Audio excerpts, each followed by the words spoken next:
homeschooling isn't always picture perfect. Welcome to Homeschooling with Dr. B, where we'll help you find solutions to the challenges you face and celebrate your successes with you. Now, please welcome your host, Dr. B. Welcome, my tenacious homeschool tribe. Today, we will be talking about things I wish I knew before I started homeschooling. To test or not to test.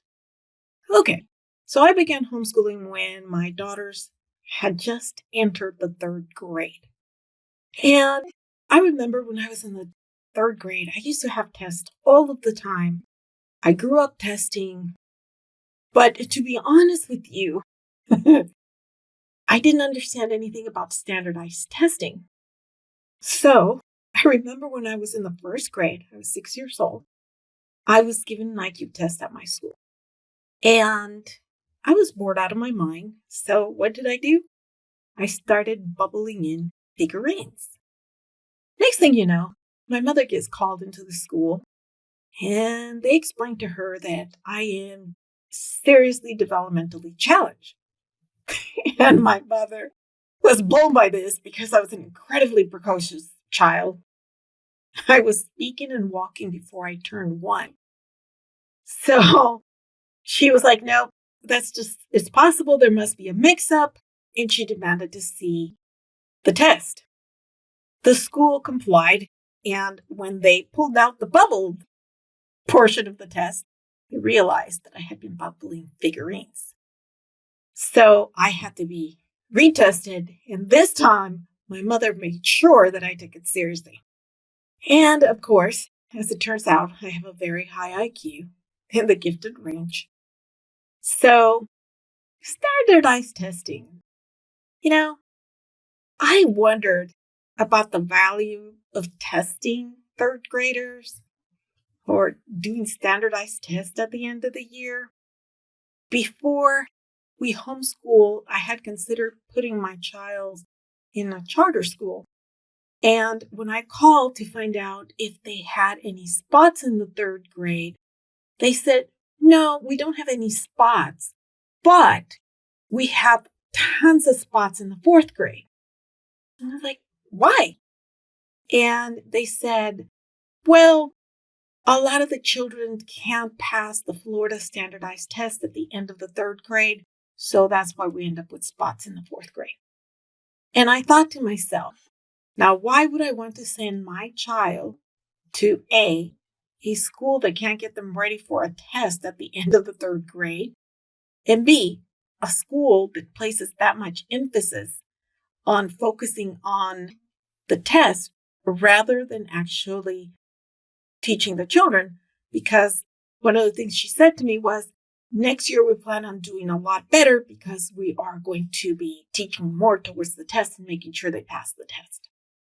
So I wasn't thrilled. Needless to say, we decided not to go to that charter school, and instead we started homeschooling. And I wasn't sure I wanted to test my homeschoolers. So I really had to think about the cons and the pros of testing. So what's the value of testing? Testing is supposed to serve as a metric for learning. It allows us to know where the student is as opposed to where they need to be. And of course, this gives us the opportunity to pinpoint areas that need improvement so that we can help our child. On the other hand, when your children get a poor score on a test, their confidence diminishes. So it can have a very negative impact. So how do we handle these cons and pros, right? Oftentimes, the way that the schools handle this challenge is by teaching to the test. The teachers really focus on the material that's going to be on the test. They do a lot of rote learning, which is memorization, and make sure that as many of the kids as possible pass their test, and definitely the standardized test at the end of the year. Now, we don't have that challenge, right? we don't have to worry as a homeschooling family about a score in a standardized test at the end of the year. So if we choose to test our kids at all during the year, it's not with the purpose of meeting the challenge of that end of the year standardized testing. I certainly, under no circumstances, was going to spend time teaching based on a standardized test that was coming at the end of the year. Now, I know some states might require that of you. We live in a pretty flexible state, and we are lucky enough to live in a Caribbean island that even has it in the Constitution that families are entitled to homeschool. So we have a lot of flexibility. Testing also gives you an opportunity to assess your curriculum. First of all, if you're testing your kids and you can pinpoint the area in which your kids are struggling, you can purchase curriculum to meet those challenges. And oftentimes, if one curriculum isn't working for you, you can change it for something that might work for your family. So the test could help you choose curriculum based on your kids' needs or preference or style of learning. The flip side of that coin is just because you're testing and you're pinpointing those deficiencies or those strengths doesn't mean that the curriculum you buy to target those specific challenges will work for your family. So there is no guarantee. So what did I choose to do for our family? During the elementary school years, my kids only took 2 types of tests: spelling test, math test. That was it. I didn't give tests in literature. I didn't give tests in composition. I didn't give tests in sciences. Nope, no testing. Just your average spelling and your math test when the book said we needed to take a math test. And at the end of the year, I did informal year-end testing. Basically, I went online and I found the California 3rd grade year-end test, and I gave it to my kids to see how they were doing. And they were doing really well. So I decided to stick with that during the elementary school years. And I didn't worry about it. I didn't stress about it. I didn't care that other moms were testing. I didn't care that a lot of the families were doing year-end testing. I chose not to do it for our kids. Didn't stress my kids out. We were happy. We moved on. In the middle school years, we did more testing. It was spelling and vocabulary, math. Every other chapter, we took a science test. For literature, we did novel studies, we did discussion, we never did a test. For social studies, we did essay testing. And part of the reason I introduced more testing in middle school was because my children started targeting certain universities, Ivy Leagues, Tier 1s. Now, it doesn't mean that my kids are going to be going to those universities, but if they dream it, we can create the bridge to it. So I called those universities, found out how they felt about homeschoolers. They felt great about it. But a couple of them, actually all of them, mentioned the fact that homeschoolers had 2 big problems. They were not good in testing, and time management was an issue. And I could see that that was the case because as a homeschooling family, your time is very flexible. I didn't really care. I just wanted to get the work done. But at that point, I decided, well, they need to learn more time management. And since testing is a problem, I need to make sure that it's not going to be a problem when they go to school. At that point, we also started formally doing year-end testing, either to the school district in Florida or through a special company that does most of the testing here in this particular island in the Caribbean. Now, here's the interesting thing about that. I never taught to the test. Never. Didn't even occur to me. The only thing I did was the week before the test, we would do some practice testing and we would discuss how to take multiple choice tests, which is what the standardized tests tend to be. And my kids have consistently tested in the high 90th percentile. They're kind of funny. One of them will test 99, the other one will test 98 in math, and then in language arts, they flip. The one that tested 98 in math will now test 99, and so on. My daughter, who came to me late in life, she hasn't been with me that long. The first year she tested, I'm going to say within 18 months, she tested at grade level. And ever since then, she's been testing in the high 80 percentiles and the low 90s. But again, she hasn't been with me very long. So we're working on that. So here we go. Next year, we're starting high school. And once again, I had to reassess my thinking. How much testing should they be doing? On the one hand, they do need to get used to time testing. On the other hand, I'm not going to teach through any test anyhow.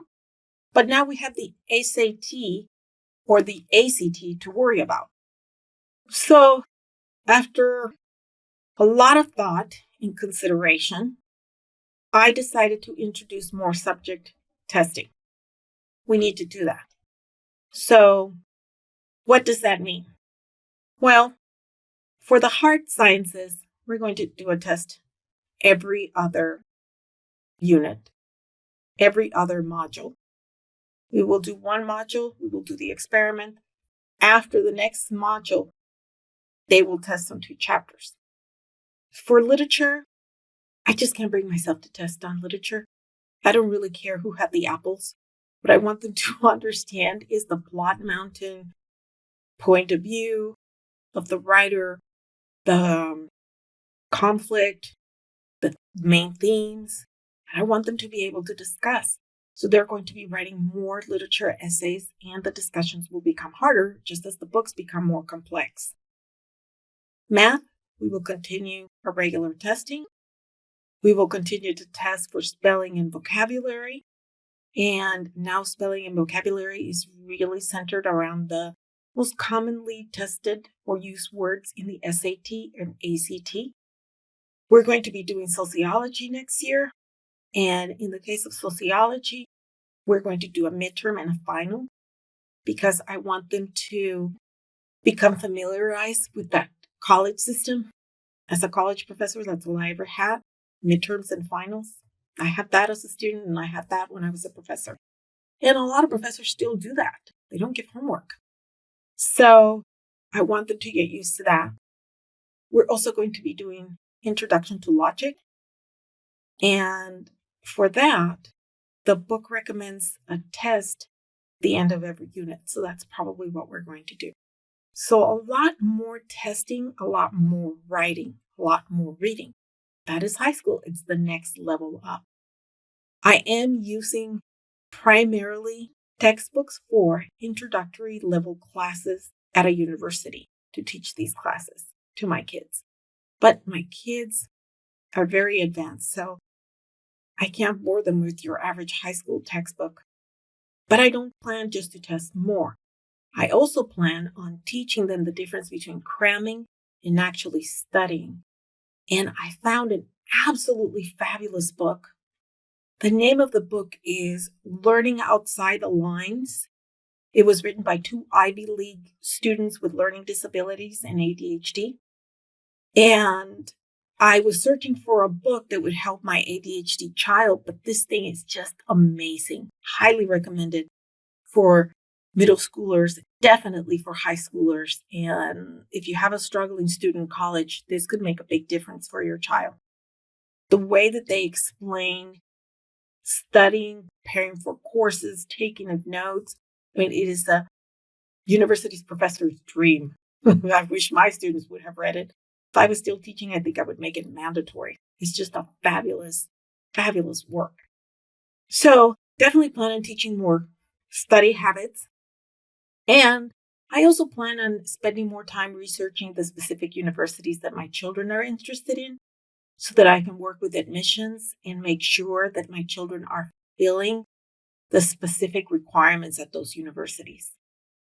I plan on doing that for my homeschoolers and my non-homeschooling child. So why have my kids been so successful as defined by the traditional education system? When we homeschool and we do our own thing at our own pace, I think it has a lot to do with the fact that I focus on teaching content rather than focus on teaching to a test. My children have, when I compare, for example, the amount of reading that my kids do for literature with their grade level at most traditional school settings, my kids read a lot more. And I always make certain to connect the subjects together as much as possible. You know, it's not uncommon for my child to be reading a story and say, hey, according to a chemistry book, this is impossible because of this formula or this theorem, or Mom, this book based on the Holocaust doesn't make a lot of sense based on what we read in history. What's missing that links them together? Or they got this historical fact inaccurate. So by making those connections, my kids explore not just their education, but their world on a more complex level. And I definitely believe that that's one of the benefits of homeschooling. Again, I really want to stress this. Your homeschool journey should be individualized based on your goals, your children's needs, your challenges, their learning style. And don't feel bad if your children are not college bound. Not everybody should go to college. In fact, one of my kids lately has been expressing an interest in plumbing. You know what? Plumbers make a lot of money. And all I want from my children is that they're self-sufficient, critical thinkers that can have healthy relationships. I think that's the definition of happiness. But as you know, we have been doing very well so far. My kids test very well year after year, and they impress a lot of our friends who are college educated or retired college professors, doctors, lawyers. And that does make me feel good and reinforces the idea that it's not necessary to test all of the time, certainly not in the elementary school years. The emphasis should always ultimately be on learning.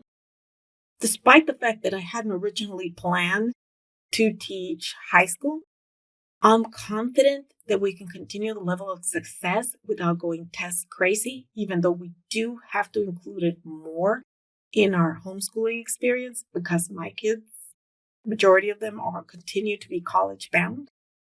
But I think what's most important is having the power to choose whether to test or not to test. I think that's one of the wonderful benefits of being a homeschooling family, doing what's right for our kids, not what other people think or believe is right for our children.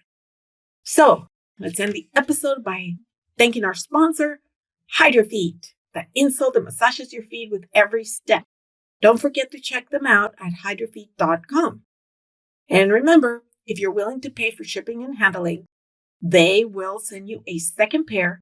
Doesn't have to be the same size as the first pair. Use the code OMB 15% off for an additional 15% off your purchase. Life can be overwhelming. Homeschooling doesn't have to be. We just started a homeschooling support group on Facebook. Check us out by searching for Homeschooling with Dr. B. And I'll be happy to help you with any challenges. And as the group grows, I'm sure there will be other moms with different homeschooling experience to help you find your way or support you through your choices. For more links and resources, please visit our website. We're starting to put up things that you will find very helpful. Till next week, enjoy your kiddos. Thank you for joining us on this episode of Homeschooling with Dr. B. Head over to homeschoolingwithdrb.com for more information and resources. That's homeschoolingwithdrb.com. Until next time.